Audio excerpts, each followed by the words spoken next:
جب آپ 11 ہجری کو دنیا سے تشریف لے گئے ہیں اور صدیقی دور آیا ہے تو تمام صحابہ ہیں اور آپ نے مجمل چھوڑا، متعین نہیں کیا۔ اس میں وہ کون سی کتاب ہے، سیوطی نے خلفاء پر کتاب لکھی ہے، تاریخ الخلفاء۔ تاریخ الخلفاء میں ایک روایت ہے کہ صحابہ نے کہا یا رسول اللہ استخلف، کسی کو آپ اپنا نائب متعین فرمائیں۔ کہا نہیں، میں نہیں کروں گا، اگر میرے کرنے کے بعد تم اس کی نافرمانی کرو گے تو تم پہ اللہ کا عذاب آئے گا۔ یہ حکمت بتائی۔ دوسرا، اللہ کی تقدیر پہ راضی ہونا، کہ اختلاف ہونا تھا تو اللہ کی تقدیر پہ راضی ہو کے چپ کر کے چلے گا۔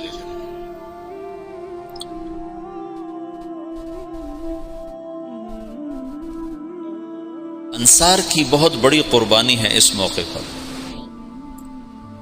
جب آپ کا انتقال ہوا ہے تو آپ کی طبیعت پہلے ٹھیک ہو چکی تھی، ابوبکر چلے گئے حوالی، اور پیچھے صرف ازواج مطہرات ہیں۔ آپ کے انتقال پر وہ وہاں سے آئے ہیں اور افراتفری مچی ہے، رونا دھونا مچا ہے۔ مدینے میں انصار میں منافقین کی تعداد آپ کی وفات تک موجود رہی ہے، یہ تو معلوم ہے نا۔ اور وہ اللہ کے نبی کو پتہ تھا یا حضرت حذیفہ کو پتہ تھا، اور کسی کو نہیں پتہ تھا۔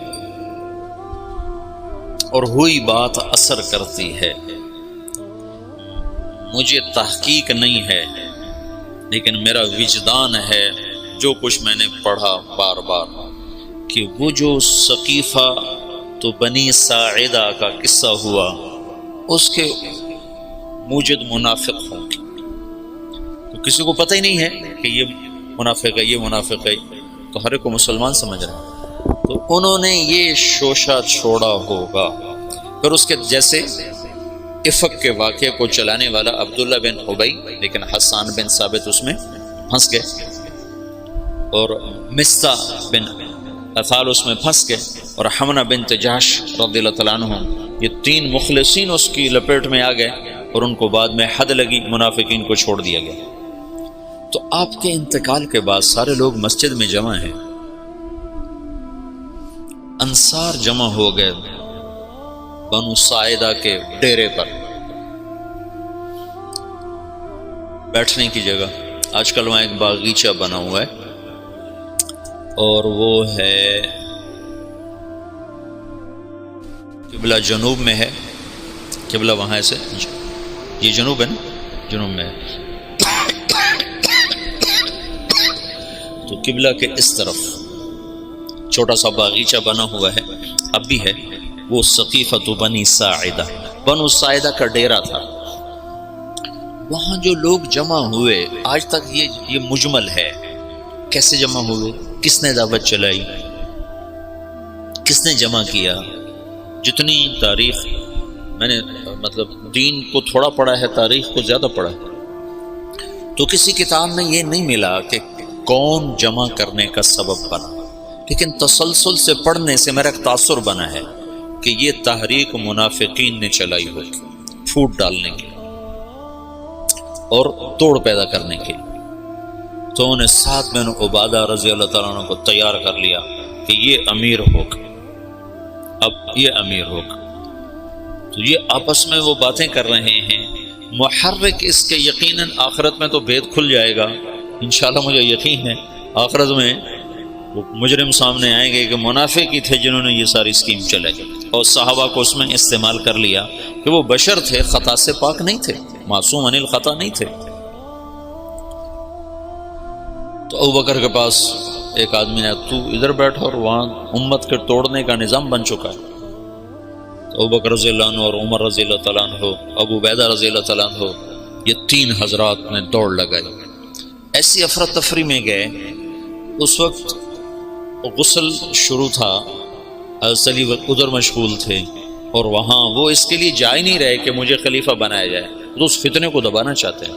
وہاں پہنچے تو سعد بن عبادہ نے چادر اڑی ہوئی ہے، وہ بیمار سے تھے، اور وہاں بات چل رہی کہ اب امارت ہماری چلے گی۔ ہم اللہ کے نبی کے انصار ہیں، ہم نے آپ کو ٹھکانہ دیا، ہم نے آپ کو مشکل وقت میں ساتھ دیا، ہم وہ تھے جو مشقت میں آگے اور راحت میں پیچھے، لہذا امیر ہمارا حکم۔ تو عمر رضی اللہ تعالیٰ عنہ پہلے بولنے لگے، ان کا میں نے سوچا کہ میں بات کرتا ہوں تو ابوبکر صدیق نے مجھے روک دے کر بیٹھ جاؤ، اور ابوبکر رضی اللہ تعالیٰ عنہ کھڑے ہوئے نا۔ اس سے پہلے حباب بن، جب ابوبکر رضی اللہ تعالیٰ عنہ کھڑے ہوئے، ان کا دیکھو تم نے سنا تھا نا کہ اللہ کے نبی نے کہا تھا الائمۃ من قریش، خلافت قریش کے پاس رہے گی۔ عرب جس کے سامنے سر جھکاتا ہے وہ صرف قبیلہ قریش ہے اور کوئی نہیں ہے۔ تو حباب بن منذر رضی اللہ تعالیٰ عنہ وہ شخص ہیں جنہوں نے بدر میں رائے دی تھی کہ خیمے ادھر سے اکھاڑ کے ادھر لگائیں، تو جبریل نے آ کر کہا تھا کہ اللہ تعالیٰ فرما رہے ہیں کہ حباب کی رائے پہ عمل کیا جائے۔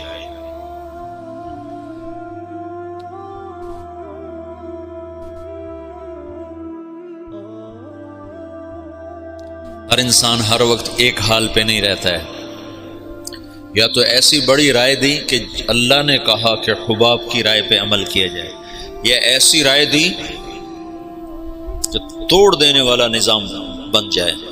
تو حباب بن منذر نے کہا میں تم سب کا فیصلہ کرتا ہوں، ایک امیر مہاجرین میں سے ہوگا، ایک انصار میں سے ہوگا۔ ایک تلوار، ایک میان میں دو تلواریں کہاں آئیں؟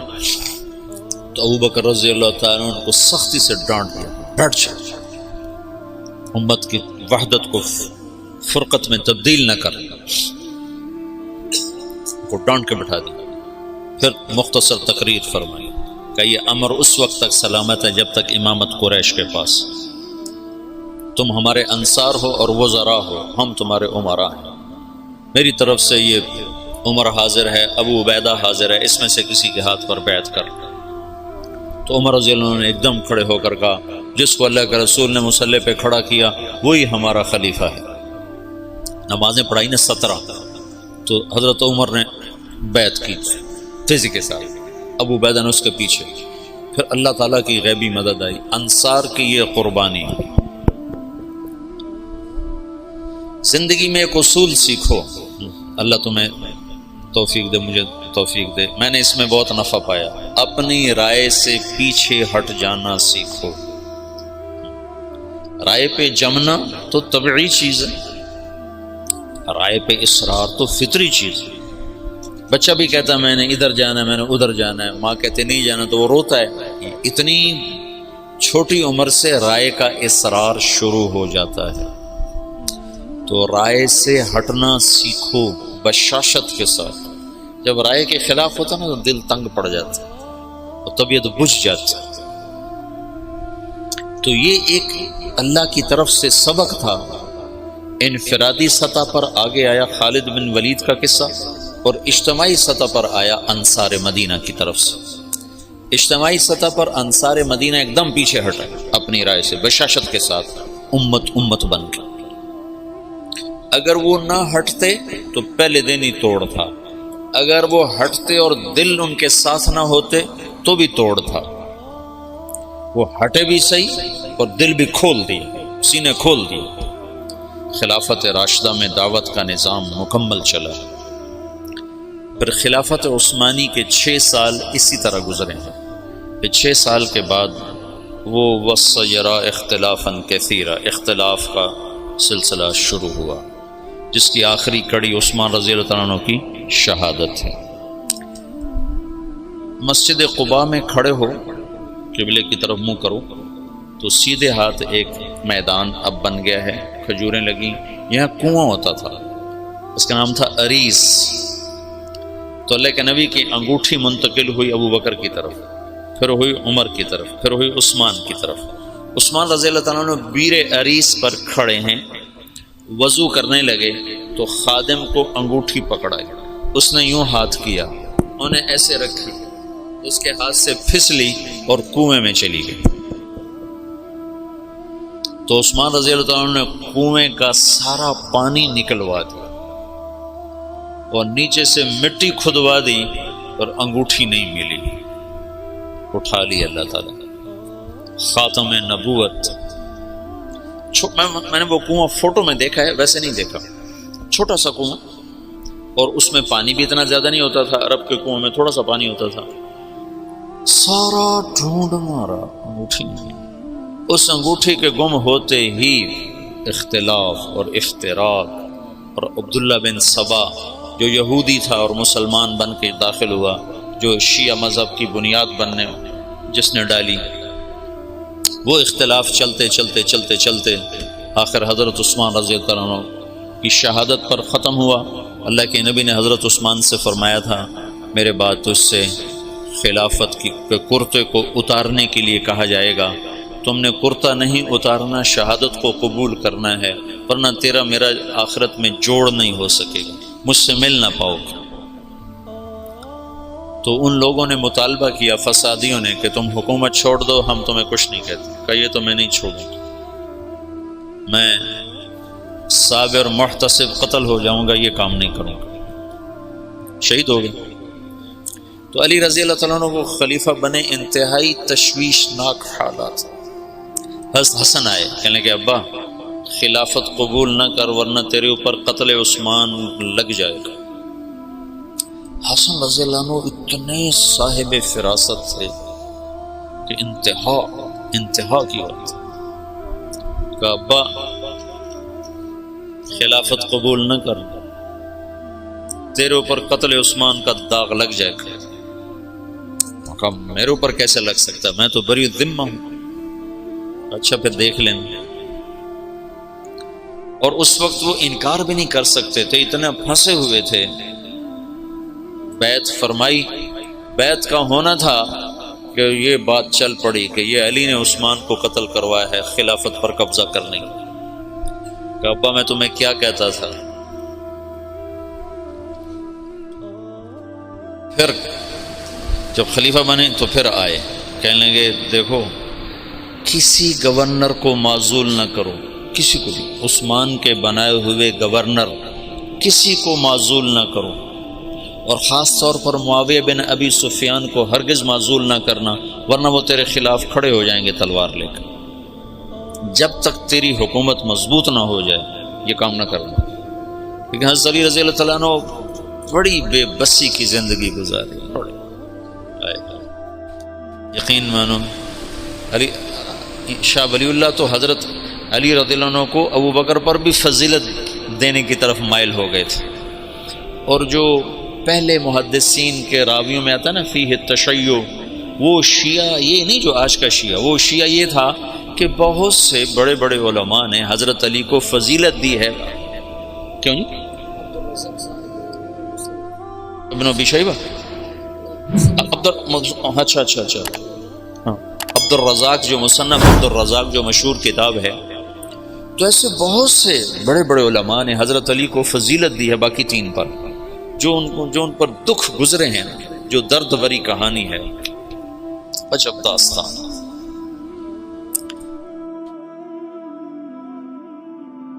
انہوں نے معزول کر دیا حضرت معاویہ رضی اللہ عنہ کو، معزول کرنا تھا، وہ کھڑے ہو گئے۔ حالات ایسے بن گئے تھے، شام والوں نے زید بن ثابت رضی اللہ تعالیٰ نے حضرت عثمان کا کرتا اور حضرت نائلہ کی کٹی ہوئی انگلیاں، جب وہ قتل کیا گیا تو نائلہ سامنے آئی بیوی، تو ان کی انگلیاں کٹ گئیں، اور وہ کرتا جس میں وہ شہید کیے گئے وہ حضرت زید بن ثابت نے اتار لیا، اور انگلیاں لے کر شام جا کر معاویہ کو پکڑا، معاویہ رضی اللہ تعالیٰ عنہ نے لے کر جامع مسجد دمشق میں لٹکا دیا۔ اب کون تحقیق کرے گا کہ کس نے قتل کیا کس نے نہیں کیا؟ ایسی غلط فہمی کی ہوا چلی کہ سب نے حضرت علی پر الزام لگا دیا کہ علی ہی عثمان کے قاتلوں کو پناہ دینے والا ہے، اور اسی سے یہ ہوا ہے۔ وہ بری الذمہ، پاکیزہ، پر اللہ کی تقدیر تھی، یہ جنگ جمل بھی ہونی تھی، جنگ صفین بھی ہونی تھی، اللہ کا نظام تھا، اس میں بھی اس کی حکمتیں رحمتیں چھپی ہوئی ہیں۔ تو حالات ایک دم وہ جو دعوت کا ریلا تھا وہ آپس کے ٹکراؤ کی طرف چلا گیا، اور دعوت کے کام کو پہلا جھٹکا لگا ہے 26 سال کے بعد۔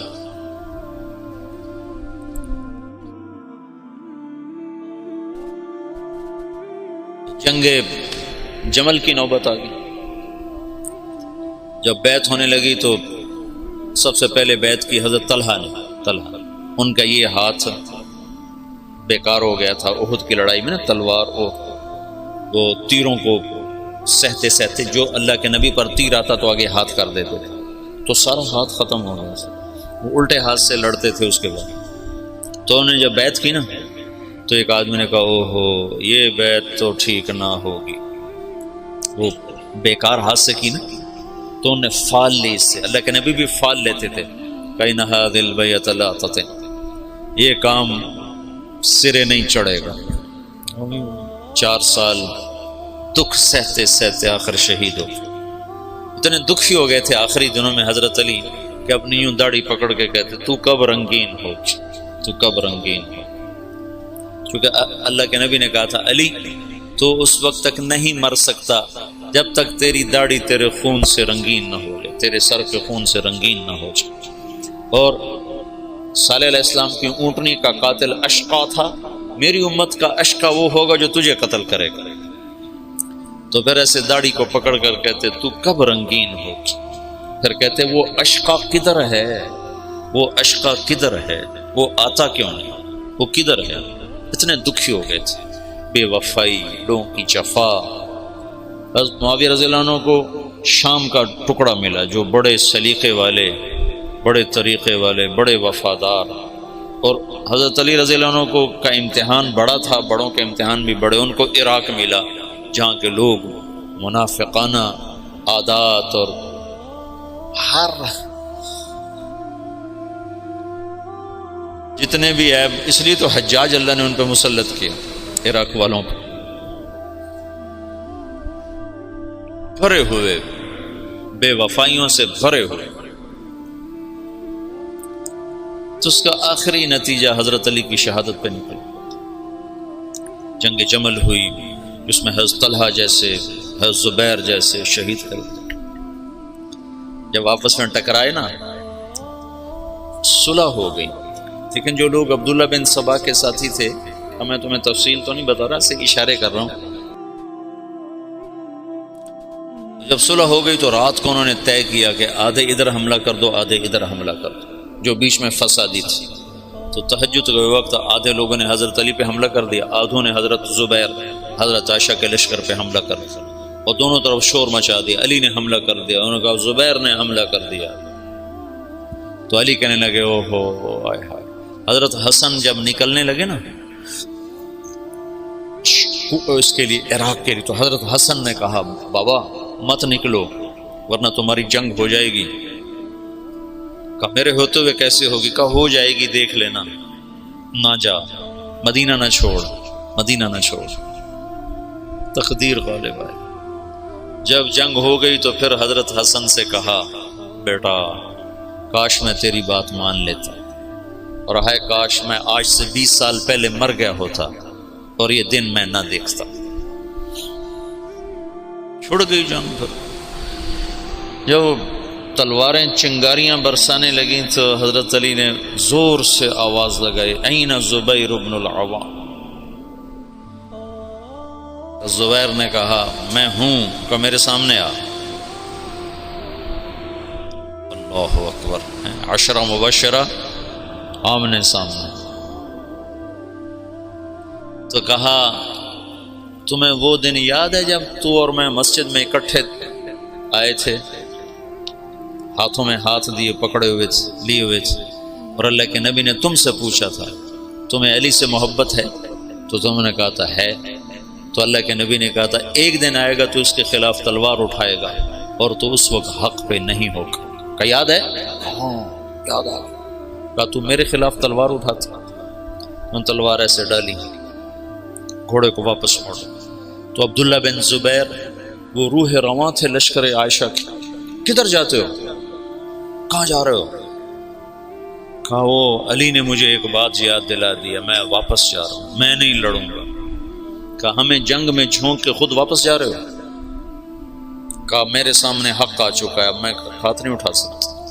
کہا پھر ہم تو نہیں پیچھے ہٹ سکتے، اب تو فیصلہ ہو کر ہی پیچھے ہٹیں گے. طلحہ رضی اللہ تعالیٰ عنہ کو بھی حضرت زبیر نے کہا زبیر طلحہ یہ بات یاد کر، اللہ کے نبی نے مجھے کہا تھا انہیں بھی گھوڑے کو واپس موڑ لیا، لیکن ان کو تو ایک تیر لگا اور اس میں وہ گر کے شہید ہو گئے۔ اور زبیر رضی اللہ تعالیٰ عنہ وہاں سے نکل گئے، آگے ایک جگہ سوئے ہوئے تھے تو ابن جرموز نے سوتے سوتے ان کو قتل کر کے ان کا سر کاٹ کے حضرت علی کو آ کر پیش کیا، تو حضرت علی نے فرمایا زبیر کے قاتل کو جہنم کی بشارت ہو۔ اللہ کے نبی نے کہا تھا جو زبیر کو قتل کرے گا وہ جہنم کا ایندھن ہے، تو آپ نے کہا زبیر کے قاتل کو جہنم کی بشارت ہو، تو اللہ نے یوں سچ کیا کہ میں تیری خاطر تیرے سب سے بڑے دشمن کو قتل کر کے آیا اور تو مجھے دوزخ کی بشارتیں سناتا ہے، اور تلوار لے کر اپنے ہی گلے پر پھیر دی، خودکشی کر کے مر گیا۔ جہنم سچ ہو گئی۔ حضرت طلحہ کی لاش پہ گزرے حضرت علی تو ان کا ہاتھ پکڑ کے نہ یہ چوما اور رونے لگے کہ یہ وہ ہاتھ ہے جس نے اللہ کے نبی کے لیے احد میں ڈھال کا کام دیا تھا اور تیروں کو سہتے سہتے شل ہو گیا تھا۔ اور عبداللہ بنو زبہ نے حضرت عائشہ کے اونٹ کو گھیرے میں لیا ہوا تھا اور ایسے لوہے کی دیوار بن گئے تھے بنو زبہ کو تو حضرت عائشہ ہی بخشوا جائیں گے انشاءاللہ۔ کہتے الموت احلی عندنا من العسل نحن بنو زبة اصحاب الجمل نحن بنو الموت اذ الموت نزلی ننعبن عفان باطراف الاسل ردوا علینا شیخنا ثم بجلی۔ یہ رجز پڑھ رہے تھے اور جان کی بازی لگا رہے تھے۔ ایک دفعہ ایک شخص ملنے آیا حضرت عائشہ رضی اللہ تعالیٰ عنہ سے، کہا کہاں سے ہو؟ کہا میں بنو زبہ سے ہوں۔ کہا ایک نوجوان میرے اونٹ کے پاس شعر پڑھ رہا تھا، اس کو جانتے ہو؟ کون؟ کہا وہ تو خود تو پردے میں تھے۔ کہا ایک نوجوان کے آواز آ رہی تھی، کہہ رہا تھا یا امنا خیر ام نعلم،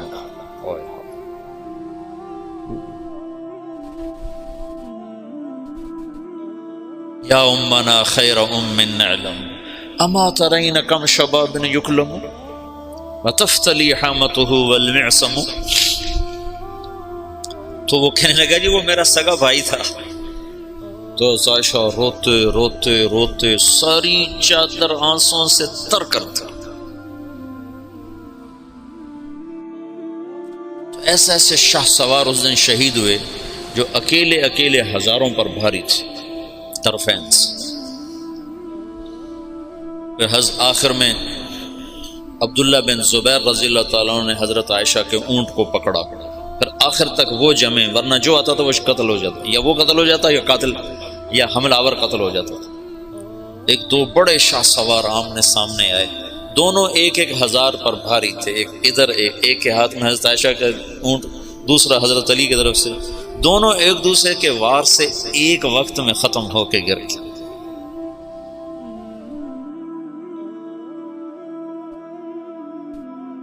اوئے ہوئے ہوئے۔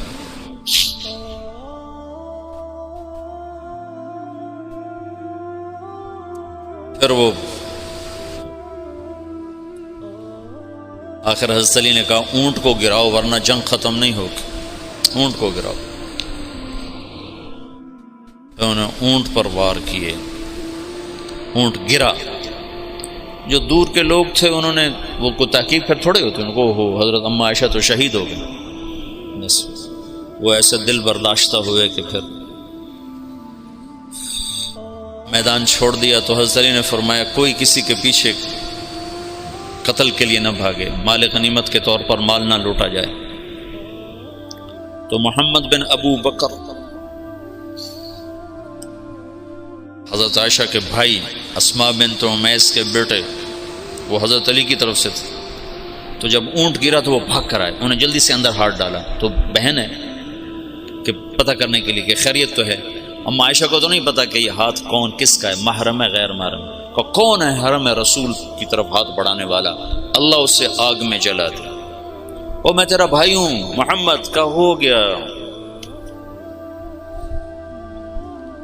جب مصر پر حضرت معاویہ رضی اللہ تعالیٰ نے چڑھائی کی تو اس وقت محمد بن ابی بکر یہ مصر کے گورنر تھے حضرت علی کی طرف سے۔ تو ان کو شکست ہوئی اور یہ بھاگے اور پھر پکڑے گئے. تو ان کا پیاس سے برا حال تھا، زبان نکل رہی تھی، کہنے کہ مجھے پہلے پانی پلاؤ پھر قتل کرنا. تو حضرت معاویہ کے لشکر کے امیر نے کہا عثمان کو تم نے پیاسا مارا، یہ حضرت عثمان کے قاتلوں میں شریک تھے. محمد بن ابی بکر آ کر ایسے داڑھی پکڑی، حضرت عثمان کی داڑھی کو یہاں سے پکڑ کے یوں جھٹکا دیا. تو انہوں نے کہا تیرا باپ تو اس داڑھی کی بڑی قدر کرتا تھا. تو ایسی شرم آئی کہ واپس چلے گئے، بس اس کے بعد حصہ نہیں لیا، لیکن بس داڑھی پکڑنا ہی کافی ہو گیا.